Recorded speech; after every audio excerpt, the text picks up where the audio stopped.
Hi, my name is Mariah, and my question is, in your opinion, what is the hardest thing to do without gravity? Over. By far is keeping track of your stuff. Because every time you put something down, it just floats away and you lose it. So you have to use tape and Velcro and all sorts of ways to just fix things down. You get used to that, and in fact, you get pretty good at it, but not without a lot of learning. Over. Hi, I'm Andy, and what do you miss most from Earth? Over. Well, hey, Andy, by far what I miss most is my family. I have 5 children and a wonderful wife and my friends, I'd say. So you just miss the people you love more than anything. Other than that, I'm looking forward to taking a walk and getting out on the water and sailing and things like that, just kind of experiencing the good things the Earth has to offer. Over. Hi, I'm Cassidy. If someone told you you could live on Mars but couldn't come back, would you do it? Over. Boy, that's an interesting question. I would really, really miss my family, so I doubt I would unless I could take them with me. But, you know, for being the first person on Mars, that would be a really big attraction for somebody. So I would do that if I could take my family with me. Over. Hi, I'm Alex. What was training underwater really like your spacewalk? Over. Well, hey, Alex, training underwater is very, very good training for a spacewalk. It's the best that we can do on Earth. But there are some differences. In the water, it's hard to get started because of the resistance of the water, and it's really easy to stop. And up here, it's really easy to get started, and it's pretty hard to stop because there's nothing to hold you back. And it's just very different when you're training in the water and you see the bottom of the pool there, and you think, okay, this place is not so big. But up here, you see the Earth hundreds of miles below, and you think, wow, I'm very small, and the Earth is right down there, and I feel like I can almost fall to it. But other than that, the underwater training is great. Over. Hi, I'm Kaylee. What was your favorite part of training to be an astronaut? Over. Hey, Kelly, there's a lot of good things. I guess I would have to say learning or getting to know my crewmates has been the best thing. Because it's just such an awesome group. They were awesome to train with on the ground, and we just have a lot of fun flying together. And I know we're going to be pretty well bonded after this experience, so I'd have to say that. Over. Hi, I'm Cecilia. What is the most beautiful thing you've ever seen in space? Over. Well, I think the most beautiful thing that we see in space is definitely the Earth. You cannot imagine how beautiful that planet you're on right now is. The blue oceans and the green forest, the clouds, it's just an incredible blue gem hanging out there in the blackness of space. The stars are quite beautiful, and sometimes we can see the Milky Way, and we can see shooting stars from up here are very spectacular too, but the Earth is just incredible. Over. Hi, I'm Elizabeth, and what are you planning to do when you return to Earth? Over.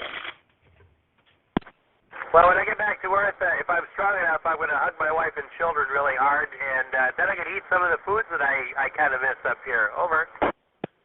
Hi, I'm Lauren. On the ISS, is it big or crowded where you stay? Over. That's a good question, Lauren. This is a very big spaceship. This space station is quite large, and with 6 of us here, it's actually very comfortable. And we even have 13 sometimes when we have a visiting shuttle. And even with 13 people, the station is big enough that it's just not that much of a problem. We really don't bump into each other. Over.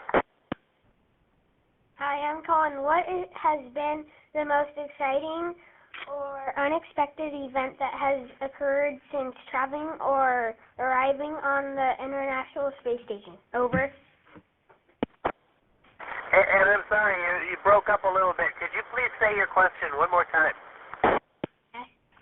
Hi, I'm Colin. What has been the most exciting or unexpected event that has occurred since traveling to or arriving on the International Space Station? Over. Well, the rocket ride up here, I knew what it was going to be like just from reading and training, but nothing can really prepare you for sitting on the launch pad and feeling that rumble underneath you, and then kind of the roar as the engines spool up, and when you leave the planet, and it's pushing you into your seat. I think that was probably the most wonderful thing. And other than that, I would say the spacewalk.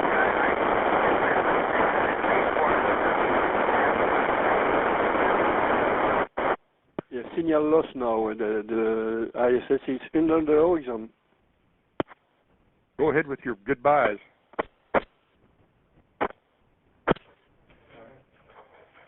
Okay, Mike, nice to do this contact, and congratulations, and have a nice flight. Bye-bye.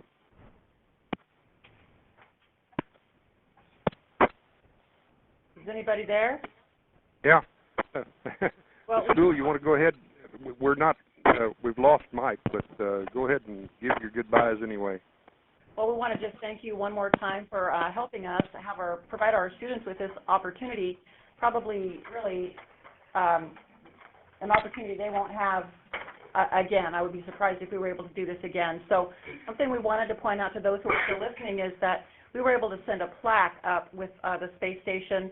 And so it's up there now traveling around with Dr. Barrett and other astronauts. And so when they come back from space, then that plaque will be posted here at Liberty Middle School. And we invite everyone, even those of you in Australia and Belgium, to come to Liberty Middle School and see it. Thanks very much for your help. Thank you. Okay. And with that, I guess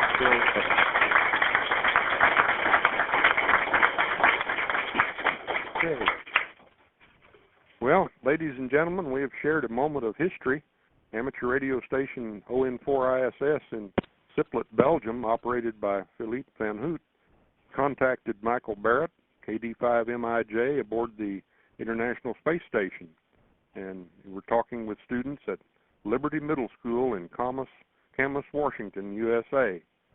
Now for the international volunteer team of ARIS, including the Radio Amateur Satellite Corporations around the world, American Radio Relay League, Canadian Space Agency, European Space Agency, Japanese JAXA, NASA, and Roscosmos in Russia. This is Keith Pugh, Amateur Radio Operator, W5IU, sending my greetings to all of you in amateur radio terms, 73, or best wishes. And thanks for participating.